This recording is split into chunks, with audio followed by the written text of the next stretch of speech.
Saludos amigos, aquí estamos en Del Cielo a la Tierra, hoy con pues una persona que conozco hace muchísimo tiempo y que me cae muy bien. ¿Para qué voy a decir lo contrario? Se llama Xoán Xosé Sánchez Vicente. Es escritor, es profesor, es político, bueno, tiene muchísimas cosas que contarnos y lo va a hacer a partir de este momento en este programa, que intenta llevarles a aquellas personas que tienen que ver con nuestro Principado de Asturias o que son de nuestro Principado de Asturias y que tienen algo que contar. Fundamentalmente es esto, que tengan algo que contar. Don Xoán Xosé, muy buenas. Muchas gracias, lo primero, y buenas tardes a usted, por supuesto, y a los nuestros televidentes. Yo te voy a tratar, ¿no?, de tú, o sea, pues, que tú verás. Bueno, pues bien. Yo dependerá del momento, ¿no? Xoán, sí. Naces en Gijón, en Xixón, sí. Allá por el año 1949. Es decir, que tienes en este momento... Voy a cumplir 62 años. ¿62? Dentro poco. Vas a cumplir 62. Pueden aprovechar los espectadores para felicitarme dentro de pocos días. Bien llevados. Sí. Bueno, eso ya lo dirán ellos, ¿no? El mayor de 5 hermanos. El mayor de 5 hermanos, sí. De 5 hermanos. Tu madre Pilar... tu padre Juan José, no Xoán Xosé, sí. Juan José. ¿No? Tu padre se dedicaba a la docencia, sí, y tu madre a las labores de casa. Casi todas las mujeres antes, ¿no?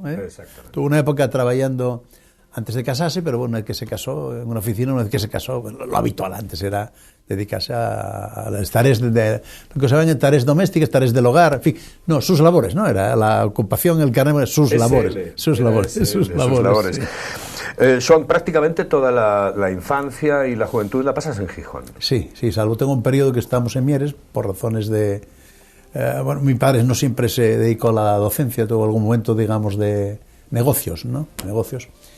Esto estuvimos en Mieres y recuerdo, dícenme, me tengo una idea vaga, ¿no?, que hice una poesía al caudal, seguro que tenía yo mala vista de aquella, ¿no? Pues una poesía al caudal, supongo que sería lírica, del agua que corre y esas cosas, pero con muy pocos años, no sé si con quizás 6, 7, 8 años, ¿no? Los primeros recuerdos que tienes de Gijón, ¿cómo era el Gijón de aquella época? Bueno, yo siempre cuento lo siguiente. Yo cuento 2 o 3 cosas, ¿no? Están muy relacionadas con el verano. Bueno, aparte de... a ver si les cuento todas, ¿no?, en vez de empezar a decir cosas. Una. Jugábamos al Pío Campo en medio de la calle, lo que hoy es la Argandona y San José, el centro de Xixón, cerca del Prica ahora, ¿no?, de aquí el Prica, ¿no? Y de vez en cuando parábamos y decíamos que viene un coche. Y parábamos, ¿no? Bueno, yo creo que eso a los espectadores de hoy, a los ciudadanos de hoy, ¿no?, que están en las calles siempre llenas de coches, y que lo que más llama de las películas de los años 60 y 50 y pico la atención, por lo menos que nos llaman los que tenemos una edad, y es que vemos que aquí las calles están vacías siempre, no hay coches, ¿no? Que no circula un coche, hay un coche aparcado, circula un coche, bueno, pues aquello era antes todavía, ¿no? Viene un coche y paramos, ¿no? A los chapes, aquellos chapes que se rellenaban con, en fin, ponías yo era muy hábil haciendo aquellos chapes y recortando el cristal, bueno, pues con un cristal, un ciclista, ocupamos la carretera entera, pintamos bien el tour, lo que llegase a la Vuelta a España, ¿no? Y ocupamos la carretera, es decir, la calle donde pasaban los coches enteros, ¿no? Y de vez en cuando asaltábamos carros de hierba, porque era todavía, Xixón fue hasta muy poco, bueno, como toda Asturias, ¿no? Una población que todavía en los alrededores tenía caserías muy cercanas, aquella zona era en todo prados, lo que ahora, y el Prica y todo aquello era en todo prados, ¿no? Yo recorría de vez en cuando con mi abuelo, íbamos a por flores en cuanto llegaba la primavera, el verano, y tenía los aromas, ¿no? Y el venir con el ramillete y ver el agua y verles yargateses y esas cosas, y de vez en cuando pasamos un carro y con ese olor, ¿no?, de la hierba recién cortada, ¿no? Y agarramos un puñadín porque, bueno, prestaba olelo, ¿no? Esos son recuerdos, hay algunos más, pero yo creo que son, sobre todo, no se pueden transmitir a las generaciones nuevas, tú tendrás los seguramente parecidos de otro sitio, ¿no? Pero, claro, no son cosas que puedan tener los nuevos, y en alguna medida yo pretendo transmitir esa... en fin, lo que llena nuestra experiencia histórica, la de todos, la de siempre en el mundo, la que fue lo de los personajes de Homero, ¿no?, la que fueron los personajes de Virgilio, bueno, lo que fue siempre la de cada uno, cada mundo es distinto y transmites a los demás. Ahora bien, hay una diferencia fundamental, ¿no? Mientras que el mundo del campesino, más o menos quiero decir, en tiempos de Homero, en el siglo X o el XV o XVI, ese mundo, el mundo fundamentalmente rural, era de todos, ¿no? Hoy en día ese mundo empieza a ser ya de unos pocos, o de los que ya vamos, en fin, de los que tenemos mucha edad, ¿no? Pues ya no hay un mundo común, ¿no? Si se me permite, ¿no? La sorpresa de algunas veces en clase llevo unas tremendas sorpresas, ¿no? Por ejemplo, cuando se ponga a ver algún poema pues muy conocido, ¿no?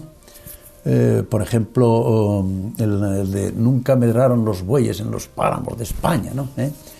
Y habla de los yugos, es decir, no ser sometido al yugo como un buey, etcétera. De repente uno mira y pregunta, y de repente nadie sabe lo que es un buey, ni lo que es un yugo, vamos, ni lo que es un yugo en el poema en castellano, ¿no? Y claro, de repente descubre uno que el problema de incomunicación no es del léxico, que lo es, pero hay un problema de incomunicación de mundo, ¿no? Pero si estamos hablando de un mundo que resulta absolutamente inexistente ya para las nuevas generaciones, ¿no? Eso es muy curioso, ¿no? Bueno, pasas la infancia y ya directamente pues haces tus primeros estudios en el Instituto de Jovellanos, en Gijón. Sí, el que había, ¿no? En aquel momento el que había, el único que había en aquel momento. Era como el Instituto Masculino en Oviedo, ¿no? Es decir, era el que había, ¿no? Sí, estaba situado en el que funda Jovellanos, en el 18, que pone en marcha con tantas dificultades, en el edificio Villanueva. Ahora está ahí no ya la Casa de la Cultura, en fin, el Centro Cultural de Xixón, no me acuerdo cómo se llama el nombre que da ahora el ayuntamiento, la Casa Central de la Cultura en Xixón, por así decir, municipal, ¿no? Y yo recuerdo de aquella época todavía el patio y la fonte, ¿no? Una pequeña fonte que hay allí con una concha, ¿no? Una concha. Sí, ahí empiezo yo a estudiar. Bueno, antes, previamente tengo una escuelina de aquellas particulares, ¿no? La escuela de la calle Santana. La Escuela Santana se llamaba, una calle cerca de la calle donde vivíamos, en la calle San José, también ahí en Xixón. Que, bueno, éramos pupitres de aquellos, ¿no? De los de las películas de ahora y de los museos de ahora, y bueno, niños y neñas, supongo que tendríamos mandilón, no me acuerdo muy bien, pero supongo que llevaríamos mandilón como se suele ver en las fotos de aquella época, ¿no? En el Instituto de Jovellanos es cuando empiezas a madurar, a darle vueltas a la cabeza y dices, tú, quiero hacer filología. Paso primero por los jesuitas y después vuelvo al instituto, y en esa segunda parte, cuando ya acabo de madurar, digamos a los 16 años, ¿no? Cuando, bueno, sin que uno tenga en general más que buenos recuerdos, pero yo no estaba satisfecho sobre todo en los jesuitas con lo que yo aprendía, ¿no? Y en ese momento y en el que uno decide cambiar a buscar otros aires. Repito, quiero que quede claro, ¿no? Yo no tengo hay gente que marcha de los sitios con mucha inquina, ¿no? Con mucho rencor, no, yo no tengo ningún tipo de mal recuerdo, simplemente que aquello parecía a mí insuficiente y bueno, quería más aire también, ¿no? Y yo cuando vuelvo a los Jovellanos, al Instituto Jovellanos, bueno, pues ahí por ejemplo está José Caso, que era mis profesores de aquella época, y muchas de las personas que anden por ahí, pues los arquitectos Cosme y Cuenca, por ejemplo, que anden, en fin, son de la mi quinta, ¿no? O Jorcano, digamos, médico biólogo, técnico biólogo, que anda haciendo investigaciones de injertos de piel, estas cosas, pues son todos de la mi quinta del instituto. Bueno, de aquella de chavalete, de adolescente, ¿qué era lo que hacías? ¿Dónde te divertías? De lo que se puede contar. ¿No? De lo que se puede contar. Bueno. Bueno, yo creo que fundamentalmente era parte playa,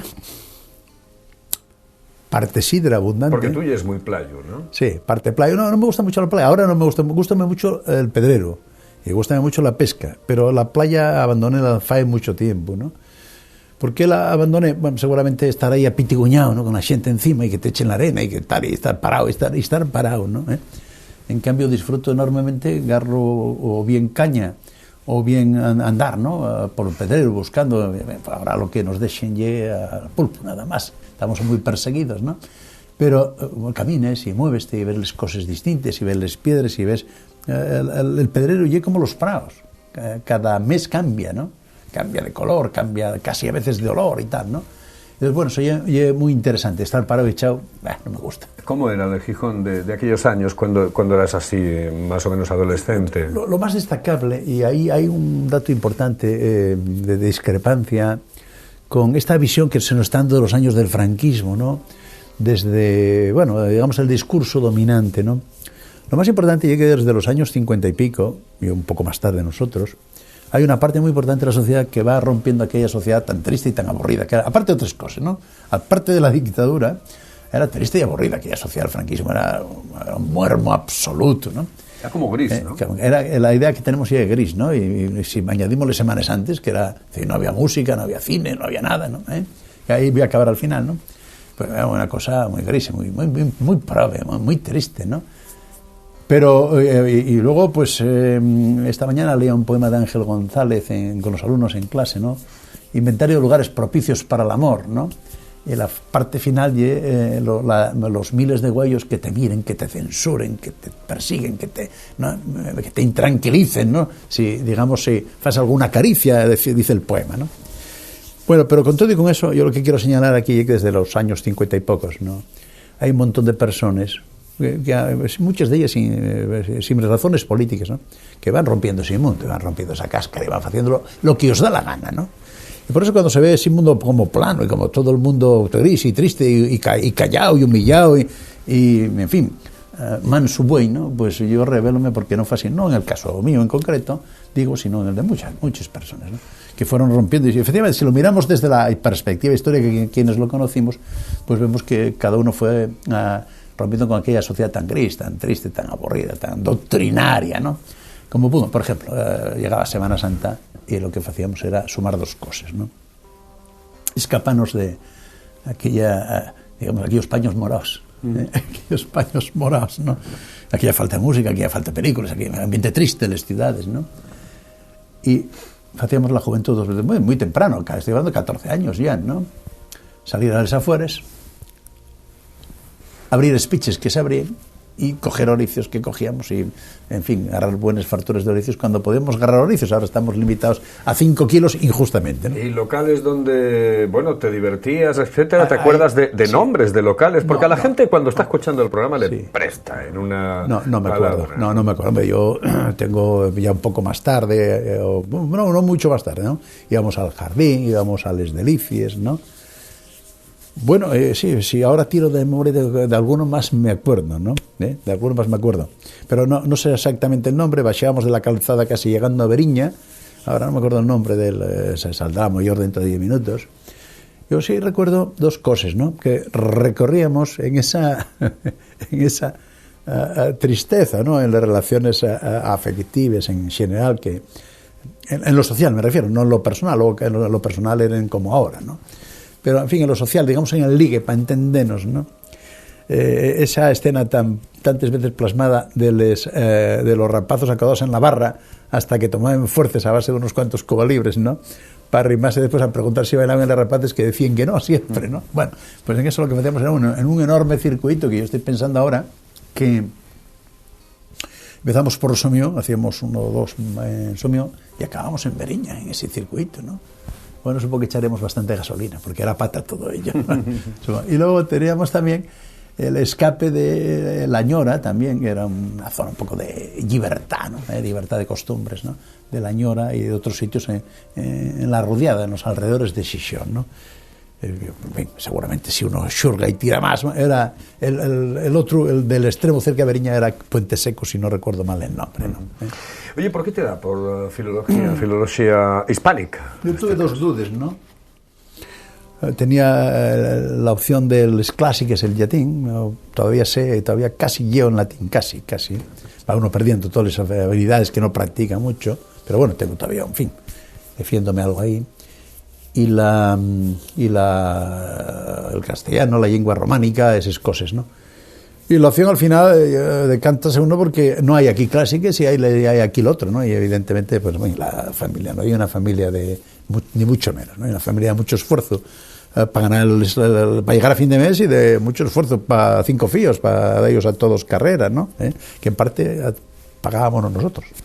Nosotros prácticamente todos los hermanos dimos clases particulares desde los 12, los 14 años, que también se aprende mucho, ahí sí que se aprende, enseñando cuánto se aprende, ¿no? Pero en fin, quiero decir que les dábamos con solvencia, no era que dábamos con solvencia, ¿no? Porque antes había, ahora supongo que lo hay, pero más concentrado en academias, mucho movimiento de rapazos que necesitaban ayuda, seguramente porque las familias tenían menos formación también, ¿no?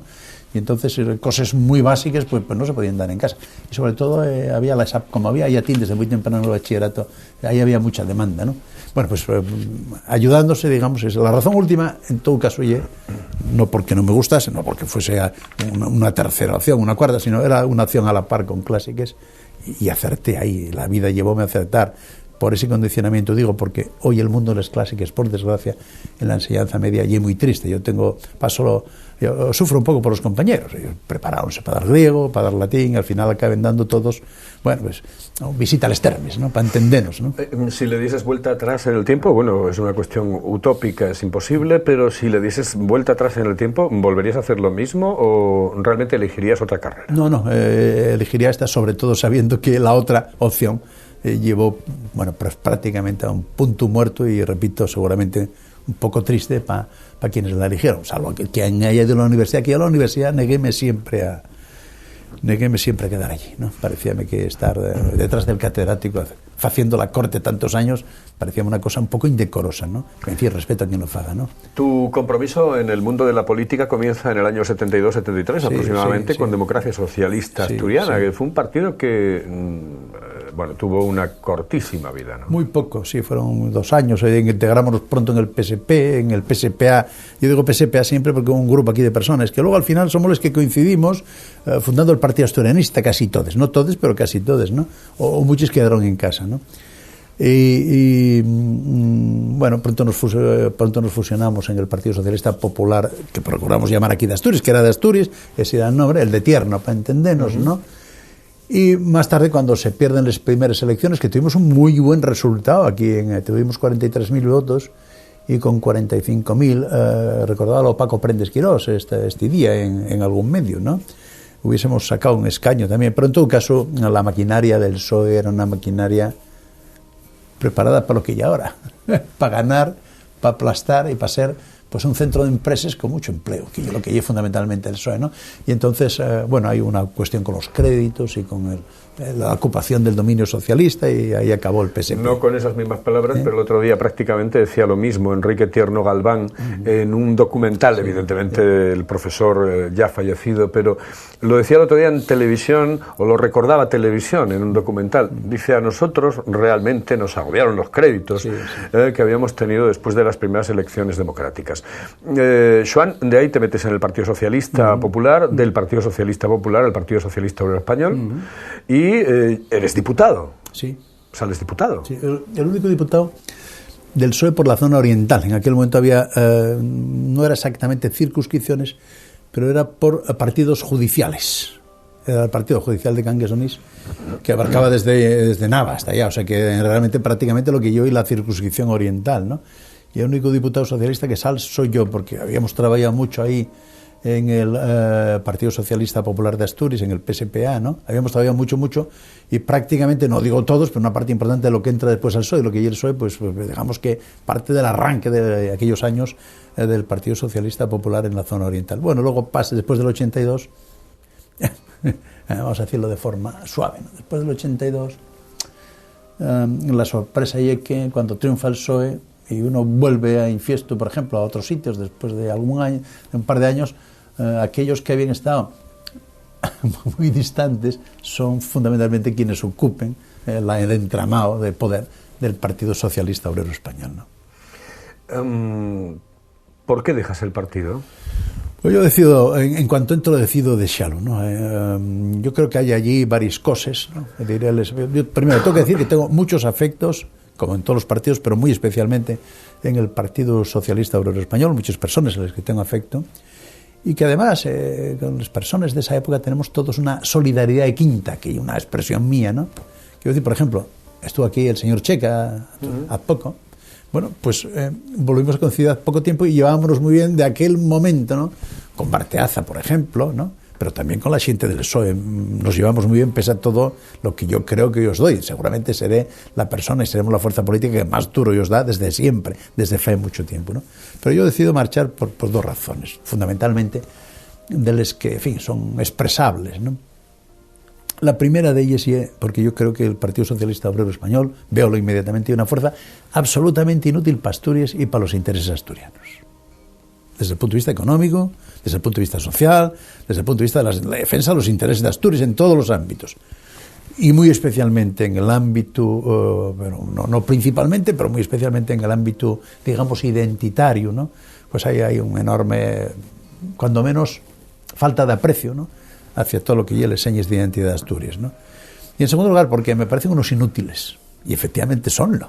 No hay más que ver la evolución, tanto con Felipe González como ahora con Zapatero. Son unos absolutos inútiles, son unos pésimos gestores.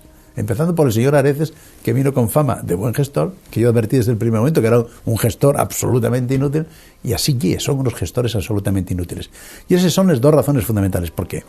Son unos gestores absolutamente inútiles. Yo cuando oía a Alfonso Guerra decir aquellas cosas, que tenían las maletas llenas de proyectos para solventar los problemas de España, yo sabía, y no había más que oírlos a él y a Felipe, que no sabían de qué estaban hablando. Es decir, no sabían de qué estaban hablando. Y en general tiene un gran desprecio por la administración y por la realidad. Y estoy muy de los partidos de izquierdas en general, pero en el PSOE, que son una maquinaria de poder, pues muy extendido, ¿no? Muy extendido. Y sobre todo, no tienen ningún interés por Asturias, como siguen ahora teniendo. Ellos son aquí, en Asturias además son, dentro de esa marcha general del PSOE, en Asturias son la reserva espiritual de Occidente, volviendo a aquel término que usaba la dictadura, Pachín, vamos a llamarlo Pachín, ¿no? Para referirse a España con respecto a las democracias, ¿no? Porque mientras todo el resto del PSOE, que es un partido muy jacobino, llámense federal, pero son muy poco federales, quizás en Cataluña, ¿no?, la única excepción, ¿no?, tuvieron una cierta conversión en toda España, por lo menos aceptando, convallando, tragando, bueno, conllevando lo que lleva la defensa de las identidades no españoles, por así decir, ¿no? Aquí no, aquí estamos en la reserva espiritual de Occidente. Aquí son los más jacobinos, los más anti de la región que están, los más sometidos al poder central son los socialistas asturianos, y una cosa absolutamente arcaica, como de 50 o 60 años, ¿no? ¿Y cuándo te das cuenta que tienes que evolucionar hacia un partido asturianista? Pues en aquel momento mismo. Lo que pasa es que yo hice una cosa que no fue en otros. Antes y después, que no fue en otros. Yo decido dos cosas. Acabar el contrato con el PSOE. Es decir, yo soy diputado en el 79, acabo en el 83. Un recuerdo para quienes bien, puedan estar un poco despistados en la historia, con el gran triunfo electoral del PSOE en el 82. Y por lo tanto, con el empleo asegurado a todos los que están allí, y con, digamos, bueno, cierta abundancia patrimonial o de bienestar más allá del sueldo de un profesor. Yo decido ya más a poco entrar, al mes y pico, es 2 meses que voy a marchar. Y que hay que fundar un partido que esté atento a las realidades asturianas y a las necesidades asturianas, sin someterse a los dictados de lo que manden en Madrid. Tanto ideológicos, como instrumentales, como económicos, como, en fin, orgánicos, ¿no? Pero hago eso, acabo el contrato en el 83 y procuro, yo no quería deciros que no, porque tengo muchos afectos, repito, sigo teniéndolos, llevo muy bien con ellos. Yo no quiero deciros que voy a hacer otra cosa, que voy a salirme, que voy a marchar y que voy a fundar un partido distinto. Y entonces digo, por favor, no me pongáis en les llistes. En Xixón acepté estar en el quinto para después retirarme por una coyuntura, pero yo en Xixón, si hubiese querido, estaba el 5 en la lista o el que hubiese querido. El 5 estaba, estuve puesto. Y luego mandé quitarme porque iba a salir, ¿no? Y en la autonómica dije, mira, por irme muy atrás, bueno, no me pongáis en realidad, mejor no me pongáis, ¿no? Y si no, muy atrás, ¿no? Como ahora va Paz Hernández Felgaroso, que por cierto, bien también de la DSA y del PSPA, ¿no? La última lista de Xixón, ¿no? Bueno, porque quitáis-me. Casi salieron 17, yo era el 18 en la zona central, ¿no? Porque yo iba a marchar y no quería marchar, repito, quería cumplir el contrato y marchar sin escándalo. El escaño de los partidos políticos. Y yo creo que hay que cumplir con lo que uno se compromete y ser honrado hasta donde llega los términos del pacto, del acuerdo. Pero ya estaba en marcha eso. Y 2 años después, en el 85, con otras personas que venían también por esa vía, fundamentalmente de 10 años menos que yo de edad, ¿no? Habían pertenecido a lo que se llama la Comuña Socialista Asturiana, la mayoría, ¿no? Dentro del PSPA, ¿no? Pues salimos y fundamos esta aventura, que es el Partido Asturianista, que en fin, y una aventura en parte romántica, ¿no? pero en parte muy necesaria para Asturias, porque si cuando en la historia se examine, verase que todo lo que nosotros dijimos que había que hacer fue 15 años después, o 10 años después, o 20 años después. Digo en términos culturales, digo en términos económicos, digo en términos identitarios, digo en materia de carreteras, digo en materia de iluminación de autopistas, todo, ¿no? Pero al mismo tiempo vese cómo detrás de la nuestra estela van evolucionando los demás. Por ejemplo, hasta que nosotros no aparecimos, ni el PP ni el PSOE ponían la bandera de Asturias, ni una marca de Asturias para las elecciones generales, ni uno, ni para las autonómicas, ninguno. Ni falaben de Asturias para nada, ni el estatuto de autonomía, menos nosotros, ya estábamos constituidos como partido, dieronlo por cerrado en el 86, todos, empezando por el PSOE. Vino aquí Alfonso, gran persona, a dar por cerrado el proceso autonómico en 1986. De modo que los demás 10 o 15 años después van evolucionando detrás de nosotros. Al menos esa aportación, yo creo que tenemos otras muy valiosas, tenemos la de nosotros y nuestra, del Partido Asturianista y no mía, de las personas que nos acompañaron en esa aventura, en parte romántica, pero necesaria. Nos vamos a ir al descanso porque ya hemos cubierto la primera parte, cubrimos ya la primera parte de nuestro programa, pero simplemente con un sí o un no, nos equivocamos al elegir la vía por la cual teníamos que acceder a la autonomía, ¿sí o no? Pues yo creo que sí. Señoras, señores, vamos a un descanso mínimo y volvemos aquí en Del Cielo a la Tierra con Joan José Sánchez Vicente, escritor, político, catedrático. Es el próximo candidato del Partido Asturianista a las elecciones en nuestro Principado de Asturias. Señoras y señores, volvemos en nada, unos minutos.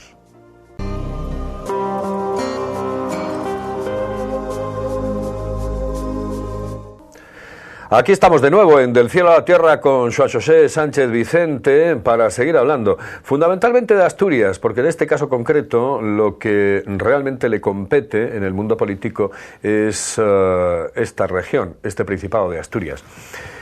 Joan, ¿tú crees que esto tiene solución, que esta región tiene solución? Porque yo realmente se lo pregunto a prácticamente todo el mundo que llega a este programa y bueno... hay diferentes opiniones, todo el mundo quiere ser optimista, pero ¿tiene solución esto? Bueno, lo que nos compete, efectivamente, lo que nos compete a nosotros como Partido Asturianista y a mí personalmente, del cielo a la tierra, Asturias, ¿no? Desde el suelo hasta arriba, hasta donde llegue, ¿no? Por lo menos hasta donde llegue la atmósfera, aire para respirar. Bueno, tiene solución, tiene la difícil, tiene la dura, tiene la complicada, pero tiene, ¿no? Hombre, hay que quejarse de una cosa, perdimos 30 años, ¿no? En estos 30 años... desde que hay democracia, algo más ya, ¿no? Algo más. Asturias, si España va mal, Asturias va mal. Y si España va bien, Asturias no va muy bien. Esto ya siempre tenemos un decalaje, una ralura con respecto a la evolución del resto del Estado, ¿no? Esta es la cuestión fundamental. De modo que cuando aquí se presume de que, es decir, hay en Ubieu pues, más calles más guapas, y es verdad, ¿no? Hay en Xixón una mellora del muro del Molle, y es verdad, pero oiga, salgamos solo a Benavente, o salgamos solo a Ponferrada, o salgamos solo a León, ¿no? Lo que caminó el resto de España, pues caminó 10 veces más que nosotros, no digo Bilbao ya, ¿no? No digo Bilbao, ¿no? Por ejemplo, ¿no? De modo que nosotros perdimos mucho tiempo y despilfarramos un montón de dinero, porque aunque es verdad que los partidos centralistas, todos los de aquí, Izquierda Unida, el PSOE, el Partido Popular, ¿no? Los que tienen representación, me refiero fundamentalmente, ¿no? Son gente sumisa a lo que ordenen de Madrid, ¿no? Cuando están los suyos. Claro, porque a veces el señor Areces, que ya se va, ¿no? Cuando gobernaba Madrid el Partido Popular, parecía que iba a comerse el mundo. Pero claro, desde que gobiernan los suyos, digamos, tiene que llevar reflex todo el día, porque anda tan agachado que para desdoblar la espalda tiene que darse reflex para poder levantarse un poco, ¿no? Para poder mirar de frente, ¿no? Y pasa ellos a todos. Son gente abyectamente sumisa, ¿no? Y aquí llegaron, pese a todo eso, llegaron aquí muchos fondos. Los fondos mineros, fondos de Europa, y eso despilfarróse todo.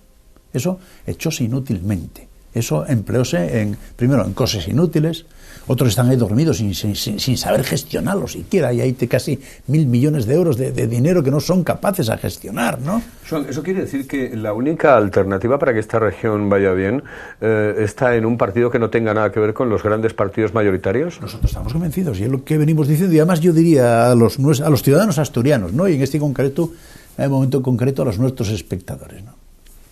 ¿Cómo os va a otros Es decir, ¿cómo os va a los que tienen una fuerza capaz de tirar de ellos? Ya no digo ya a los catalanes por si alguien tiene miedo, en fin, a algún fantasma, ¿no?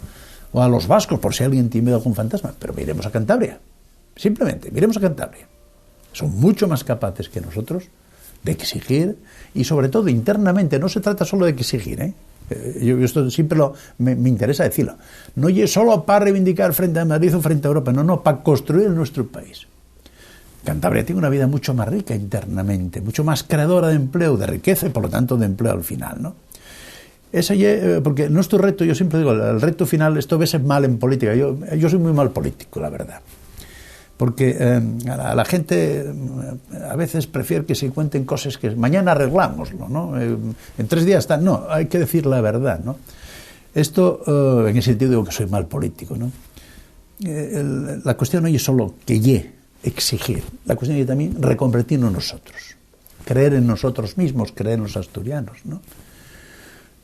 Tener conciencia de que si va bien a los de Cangas de Onís, va bien a los de Ubieu, los de Xixón, y que si va bien a los de Mieres, va bien a los de Ubieu, etcétera, etcétera. Y voy a poner 2 ejemplos para entendernos. Uno, el empeño, por ejemplo, en llevar el dinero a las cuencas mineras para crear empresas allí, cuando a lo mejor, seguramente, si hubiésemos dedicado a ponerles en llanera, hubiesen venido más, y los de la cuenca minera en 10 minutos o 15 minutos están en llanera, porque ¿qué importa tener el trabajo al pie de casa? Hombre, todos preferíamos tener el trabajo en la cama, si pudiese ser, y si pudiese ser, que nos iban los padres sin trabajar. Pero digo, en lo normal, ¿no?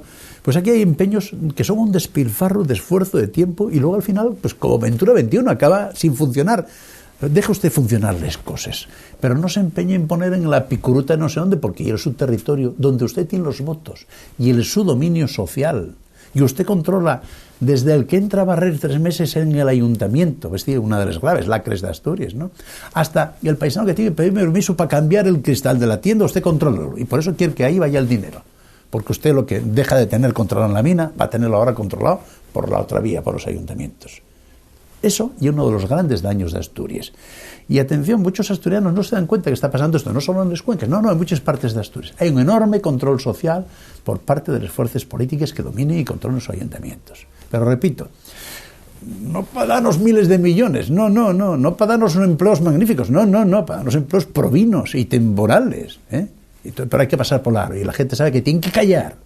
Si quiere que el sufío entre 6 meses en un traballín del ayuntamiento temporal, bueno, tiene que hacerse ver, y a lo mejor tiene que afiliarse a un sitio, a un sindicato, a un partido, por lo menos callar, no dar la lata, que no sepan de él, ¿no? Nosotros tenemos casos terribles. Un militante en las anteriores elecciones dijo, estoy a punto de tener una vivienda social, no me pongáis en las listas, porque igual me quedo sin ella. Seguramente no, pero basta con que funcione el miedo, que la gente piensa que va a quedar sin ella. ¿Qué cosa mejor? No hace falta amenazar a nadie. Si se sienten amenazados solos, ya no. Este es un gran defecto. Pero yo iba a otra cosa, ¿no? El otro ejemplo. Yo en el blog levanté a 2 meses, digamos, la escandalera de la sidra. Que, bueno, luego tuvo una cierta repercusión, ¿no? Y aquí que tenemos un producto único en el mundo, como tenemos otras cosas únicas en el mundo. Bueno, deseamos que nos coma los vascos, ¿no? La gloria, cuando se fala fuera de sidra en España, los vascos. Bueno, porque falen de sidra. Dicen, bueno, ¿qué más da que falen de sidra? No, y es que cuando viene el turista a probar una cosa única, va a Euskadi, no viene a Asturias. Y aquí hacemos 2 cosas. Bueno, primero, la administración no vale para promocionar ni el turismo, ni los hórreos, ni el verde, ni la fabada, ni la diferencialidad. Ni el asturiano, ni los ríos, ni el salmón, no vale para nada. Apuntas aquí a la España de sol y tambor, ¿no? o la España verde, una cosa genérica, en fin, somos un desastre, ¿no? La nuestra sidra, por ejemplo, y otras cosas, no nos conoce nadie fuera de Asturias. Cuando vienen los premios Príncipe aquí, dicen, salen los locutores de televisión española y dicen, la sidriña, los gaiteiros, oiga, pero no somos capaces ni de eso. Bueno, pues a lo que voy. Cuando hace 2 meses, ¿no? En el blog, yo levanté esa polvareda, ¿no? De la sidra y de el nuestro desconocimiento fuera. Muchos asturianos dijeron, bueno, a nosotros qué más nos da, yo tomo buena sidra en la Gascona. Oiga, no se trata de esto. Por eso digo que vuelvo al principio, tenemos que reconvertirnos, no es solo que nos den, no, nosotros tenemos que reconvertirnos y que nos importe lo nuestro y saber que estamos en el mundo, y estando en el mundo, es decir, bueno, no tenemos más forma que estar en el mundo, podemos estar en el mundo de probes o de ricos. bueno, de ricos, en fin, de normales, con empleo, con futuro, con expectativa, con dejando los fíos aquí, los nietos, que esto sea una población viva, ¿no? Hay dos formas nada más. Claro, si creemos que solo hay salvanos uno individualmente, si acaso, y que qué más da lo que pase, ¿no? Dice el refrán que qué más da del asturiano hace rico el castellano, y esto es una gran verdad, ¿no? Joan, que hay corrupción está absolutamente claro, prácticamente en toda España, yo diría que en todo el mundo, pero bueno, lo de España ya es una cosa que supera los límites racionales, es decir, lo de España ya es increíble, empieza a haber corrupción pues prácticamente en casi todos los ayuntamientos importantes, en casi todas las autonomías, etcétera, etcétera. Bueno, lo que pasó aquí, lo que se destapó aquí esta misma semana, te pregunto, y realmente que no se me malinterprete por parte de la audiencia, ¿viene bien? Ya. Bueno, dos o tres cosas, ¿no? Yo lo primero, en estas materias, ¿no? Gústame ser persona muy exquisita, no solo por la genérica presunción de inocencia de las personas, ¿no? Sino por la máxima de siempre odia al delito y compadece al delincuente, ¿no? Entonces, yo lo que creo que seguramente hay bastante más de lo que sabemos, seguramente hay muchos más intereses cruzados de los que sabemos con los que se destapen, y hay que destaparlo todo, porque eso además al final lo que decía antes en el momento anterior, enriquece a algunos, pero el conjunto de la sociedad faela más prove, más temerosa, más cobarde, menos capaz de defenderse y más sumisa, ¿no? Y hay un valor también que es la libertad, que es muy importante junto con otro. ¿Pero en esta materia para limpiar? En esta materia, sí, y seguramente es posible que haya más cuestiones ahí y habrá que limpiar todo lo que puede ser. Ahora sí, todo lo que deba ser, ¿no? Porque ahí hay muchos escándalos y además, fíjate, desde el punto de vista de los partidos pequeños, además, nosotros tenemos un interés muy añadido en esto. Tenemos el interés primordial y de los ciudadanos. El interés primordial es que el dinero de los ciudadanos no se puede meter en bolso de nadie, ni despilfarrar. Aquí hay otra forma de corrupción, porque todo lo que contamos antes, ¿no? De ese temor social, de ese tirar el dinero, de ese invertirlo en lo que no vale, y una forma de corrupción. El dinero, nada que tú y que yo, en vez de estar 5 horas trabajando, estamos 6, y esa sexta hora, pues lleva a pagar todo esto, bueno, o la sexta, o la cuarta, o la tercera, vete a saber, ¿no? Entonces, digo que el primer interés de que no haya corrupción es por una razón ética, pero por una razón económica y por una razón de libertad social. Ahora bien, en los partidos pequeños es mucho más interesante. ¿Por qué razón? Los partidos grandes tienen el presupuesto del Estado, el presupuesto de los ayuntamientos, el presupuesto de las diputaciones donde les hay, los liberados sindicales, los partidos que tienen, digamos, correos de transmisión en los sindicatos, para captar votos, para captar sumisión, para hacer favores. Y si además de eso, que digamos lo transparente, lo que está en los presupuestos, se añade lo que bien por la otra vía, por la vía de las comisiones, en fin, la nuestra dificultad es absolutamente terrible, digamos en el interés vamos a decir, empresarial del partido, para que nos entienda todo el mundo. Pero como nuestro interés no hay un interés empresarial, sino un interés de la defensa de los ciudadanos, irrita mucho más todavía, porque sabemos que entonces vélase. Eso sirve para poner un velo delante de los huellos a los ciudadanos, para que no vean la realidad y para que no vean cuánto se los engaña y para que no vean cómo se os mete la mano en el bolsillo si os saquen les perres. Y eso ya, por lo tanto, mucho peor todavía, mucho peor. Porque mucho la cuestión no es que todas las autonomías estén corruptas o todos los ayuntamientos, grandes ayuntamientos, estén corruptos, sino que hay corruptos dentro de los ayuntamientos. Una cuestión es que el ayuntamiento en sí sea corrupto y otra cosa es que haya corruptos dentro. Te decía eso, y yo creo que viene bien limpiar un poco... todo lo que pueda ser, si podemos barrer... Bueno, quiero decir, estamos hablando, nuestros espectadores no se les escapa ahora, del escándalo que yo prefiero llamar no del ex consellero de Cultura, sino del gobierno asturiano, porque estoy un escándalo del gobierno asturiano y del Partido Socialista Obrero Español. ¿Van a salir más salpicados de esta historia? Bueno, yo no lo sé, porque esto depende, no depende de lo que nosotros supongamos, que posiblemente suponemos que sí, ¿no?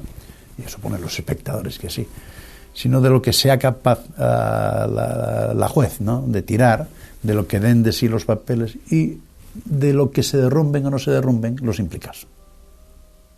Esta ya es la cuestión, ¿no? Pero ya es muy fácil que sí, que hay más cuestiones, ¿no? Vamos, es muy fácil. Hombre, la opinión generalizada sería que sí, Yo no quiero prejuzgar de esa forma tan general, pero yo creo que si preguntamos en la calle, la opinión va a ser que sí, que hay mucho más, ¿no? Ahora, hasta dónde se llegue, y otra cuestión, pero es muy importante por dos razones. Primero, para ir acabando con una parte de ese problema que estamos señalando como un problema grave, económico, al final de empleo de cada ciudadano, al final, repito, de empleo.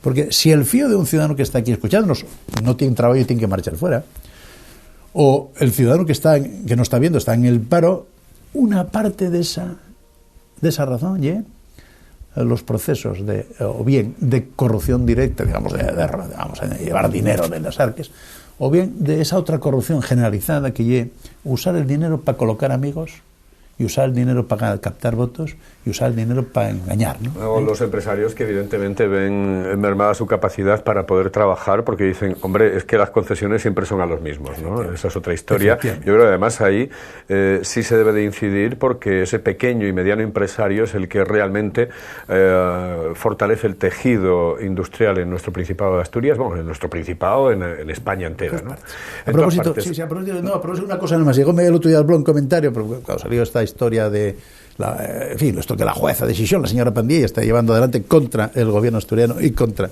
el Partido Socialista Obrero Español, un pequeño empresario. Ya me parecía a mí que últimamente en ese sector no era yo capaz de colocar un bolígrafo ni un papel.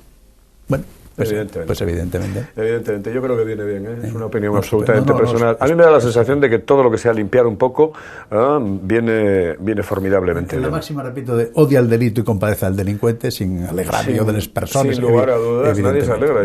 Yo de lo que me alegro es de que alguien meta mano en temas de corrupción que si existen tienen que depurarse por arriba, por abajo, por el medio y por un lado. Joan, quiero que vayamos ya muy rápido porque nos queda poquito tiempo. Llega Cascos a la escena política asturiana. Y te digo, seamos breves en todos los temas que vamos a tratar de aquí al final. Pues muy bien, pues nada, yo lo de Cascos siempre digo lo mismo, ¿no? Más alegría habrá en el reino de los cielos por un pecador que se convierta que por 100 xustos que fagan penitencia. El señor Cascos votó en contra de las autonomías. El señor Cascos puso al señor Marqués en la calle dentro del Partido Popular, porque el señor Marqués quiso ser presidente del gobierno asturiano, actuar no al dictado del señor Cascos, sino, bueno, de acuerdo con sus deberes, que le entendía los deberes como presidente de Asturias. Y bueno, ahora que el señor Cascos se convierta al asturianismo, bueno, yo tengo que apreciar además al señor Cascos, que coste, no, pero tengo tanta aprecio que además deseo que esa caída del caballo no sea tan grande como para que se rompa 2 costillas o un brazo, ¿no? Bueno, a mí estas conversiones de última hora hay que esperar un tiempo a ver si son efectivas o son productos simplemente de una coyuntura, ¿no? En cualquier caso, ya se va atomizando la política asturiana. Ya no solamente son el Partido Socialista, el Partido Popular, Izquierda Unida, sino que entran en la escena, por ejemplo, Juan Morales, aparte del Pasuras, entra también UPyD, entra Álvarez Cascos con su Foro de Asturias. Es decir, se atomiza la política. ¿Tú crees que realmente va a haber un vuelco en las próximas elecciones? Y es posible, la gente está muy enfadada, muy desilusionada, muy desesperanzada, entonces es posible que haya un vuelco electoral grande. Ahora bien, nosotros tenemos que decir, nosotros llevamos 30 años apostando por Asturias, no llegamos desde ayer. Y segundo, en esta viento de fronda que está habiendo ahora contra las autonomías, algunos de estos partidos que mentamos, no voy a decir cuáles, están apostando por devolver competencias al Estado central y por desarmar la autonomía, y él su programa además, ¿no? Bueno, nosotros no coincidimos en nada con ellos. Nosotros creemos que Asturias no tiene un problema de más España. Nosotros somos los más españolistas de todo el Estado. Y los productos de ser los más españolistas y los más centralistas y los menos asturianos y los más sumisos, ¿cómo nos va? Que nos va a caer peor. Asturias tiene un problema de más Asturias, no de más España. Sin que esto quiera decir nada relativo, por supuesto, a ninguna independencia ni cosa parecida. Quiere decir, primero, autonomía como los demás. Segundo, perres como los demás. Si falta conciertos como los demás económicos. Y a partir de ahí, en solidaridad, en armonía, en entendimiento con los demás, pero mirando lo primero para nosotros, porque si no miramos, ¿quién va a mirar para nosotros si no miramos nosotros para lo nuestro, ¿no? ¿La alta velocidad llega, no llega? ¿Qué va a pasar con esto? No sé por qué se llama velocidad. bien como los gimiagos y los caracoles. No sé, llegarán al 2015 o 2016 o 2017, como se acabará la autopista en el 2014, 15, no, más bien 15 o 16. Bueno, yo creo que soy una prueba evidente de que en Madrid no nos traten bien y de que los de aquí callen y achanten cuando son los suyos los que mandan en Madrid y punto, ¿no? En Televisión del Principado de Asturias, ¿tu opinión? Bueno, nosotros siempre defendimos que tenía que haber una televisión pública, pero mantuvimos en su día, y aquí yo creo que en esta casa que se sabe, que eso debería haber tenido una coordinación, una simbiosis con lo que existía de televisiones preexistentes. Y bueno, si se me permite recordarlo otra vez, yo creo que aquí hubo, digamos, un pucherazo intolerable con esta casa y con otra casa, ¿no? Porque eran casas en funcionamiento, casas en empleo, con empleo ya creado, y en virtud de no sé qué cosas, de otros, diéronse a otras concesiones que no funciona ninguna de ellas, ¿no? Yo creo que hay que decirlo en esta casa, ¿no? El asturiano poco a poco va ganando terreno, pero muy poco a poco. Es una pena, porque quienes estamos convencidos de que el uso de la lengua es fundamental y de que es algo de un valor incalculable culturalmente, nos damos cuenta de que la cosa no va a la velocidad que realmente debería. Tiene muchas dificultades de tipo muy variado, ¿no? Bueno, hay una cierta resistencia social. Son muy desafectos, vuelvo a repetir otra vez. Uno escucha el discurso, por ejemplo, de Ovidio Sánchez, ¿no? El de Casco supongo también, y el del PSOE, el del señor Lastra, y dicen, antes el inglés que el asturiano. Bueno, siempre dice, yo creo que, o el otro día el señor Areces, ¿no? Alegrábase de que en el Senado no tuviesen que traducir el asturiano, porque porque el asturiano no era cooficial. Bueno, hombre, por lo menos no se alegra usted, ¿no? Por lo menos diga usted que, hombre, que nos gustaría, si los demás también, nosotros también, ¿no? Yo creo que lo menos que tiene que defender la su patria, en su país, en su territorio, ¿no? Alguien a quien voten los ciudadanos para que los defienda, ¿no? Pero aquí parece que lo bueno es ir contra la propia tierra, ¿no? Bueno, yo creo que eso constituye un disparate, y en esa no hay un problema solo de la lengua del asturiano. En ese despreciar al asturiano, despreciase la sidra, tal, despreciase al final en nuestro interés, en nuestro empleo y en nuestro dinero. Este último libro tuyo de Asturias, porque habla de Asturias, hacia otra Asturias, ¿de qué va? Cuéntame, porque no lo he podido leer, ¿me lo has traído? Ahora mismo está todavía sin presentar en público, ¿no? Uno individual, digamos. Anterior fue la novela, que hoy aparece alguna reseña, una novela en castellano, pareja de esposados con Panamá, que hay un sombrero, ¿no? Y Panamá a su frente. Y es una novela de mes de octubre, o el mes de Pallares, ¿no? Y esto es un conjunto, una esbilla, una selección de artículos publicados en los medios de comunicación asturianos, fundamentalmente en la Nueva España, que es el que me da más oportunidades, ¿no?, de publicar. Y bueno, yo cuando se estén en las librerías, yo a ti por supuesto recomiendo que se lea, porque hay ahí, voy a presumir, ¿no?, pero ya sí, porque se puede contrastar grandes aciertos, por ejemplo, con respecto a la evolución de la economía en el 2008 a finales, justo a 2008 a finales, enuncié que en el 2011, estoy hablando de 3 años, no habría todavía solución para los problemas económicos de España, porque no se estaba haciendo nada. O, por ejemplo, todo el proceso de negociación con la ETA en el 2006, anuncié lo que iba a pasar desde el primer día, línea por línea. Está ahí puesto, no, es decir, y si alguien duda que se hayan cambiado las fechas, puede ir a la hemeroteca que está ahí, ¿no? Más conciso, lo de ETA precisamente, ¿tú te crees algo o no? Eso hay que ser muy escéptico, y hay que pensar que la cuestión fundamental, aparte de que no se peguen tiros y no se mate a nadie, está en que hay mucha gente humillada, mucha gente pisoteada, y bueno, eso hay que tenerla en cuenta. Esa es una parte muy importante. No solo ponerse una medallina el político que logra firmar encima de la mesa, sino no despreciar al pueblo, que fue el que estuvo poniendo el sufrimiento y los muertos encima de la mesa, ¿no? ¿Esta crisis cuándo se acaba? Vamos a tardar bastante. Este año 2011 seguramente va a ser todavía peor. Pero repito, a pesar de que parece que se están haciendo cosas, no se está haciendo nada. Porque nada, ni siquiera reforma laboral. Porque nuestro problema, solventar los problemas de la crisis financiera, y que podamos poner productos que sean competitivos con los alemanes o con los franceses o con los italianos en el mercado, porque si no, no tenemos empresas y no tenemos empleo, y ahí nada. ¿Echaste de menos alguna vez la peseta? Bueno, yo sigo contando también un poco en pesetes para darme cuenta, yo creo que los que tenemos una edad inevitable, de cuánto y el valor real de las cosas, me refiero, ¿no? Porque a veces decimos, yo tengo vistes mullerines que van a la tienda y dicen, ¡ay, qué barato unos cereces! Por ejemplo, ¿no? 6 euros. Y digo, señora, 6 euros son 1.000 pesetes. Y entonces dicen ellos, ¡ay, qué horror!, ¿no? Bueno, yo en esa medida, no tanto, tengo en fin, el valor de la peseta. Pero ahí, aprovecho, en el año 2000 dice que el euro va a ser un problema para la economía asturiana terrible. En el año 2000 está ahí puesto. Que no vamos a poner, cuando tengamos una crisis como esta, no vamos a poder devaluar la moneda y en consecuencia eso va a pagarse en el empleo y va a pagarse en el paro y en la destrucción de la economía. Y dice, y ahí recuello opiniones que circulaban entonces, no son mías, digo, dicen algunos economistas internacionales que en el 2010 el euro entrará en una terrible crisis. En el 2000 está puesto. Si un día llegases a ser presidente de la autonomía asturiana, de nuestro Principado de Asturias, ¿qué sería lo primero que harías? Poner una orellona grande así, encima de la mesa para escuchar a todo el mundo. Lo primero.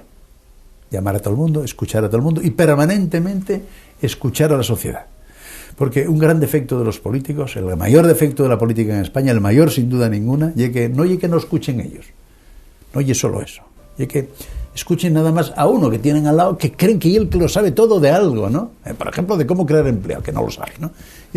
Lo fundamental es escuchar a la gente y estar dispuesto a modificarles tus opiniones sobre el mundo real, ¿no?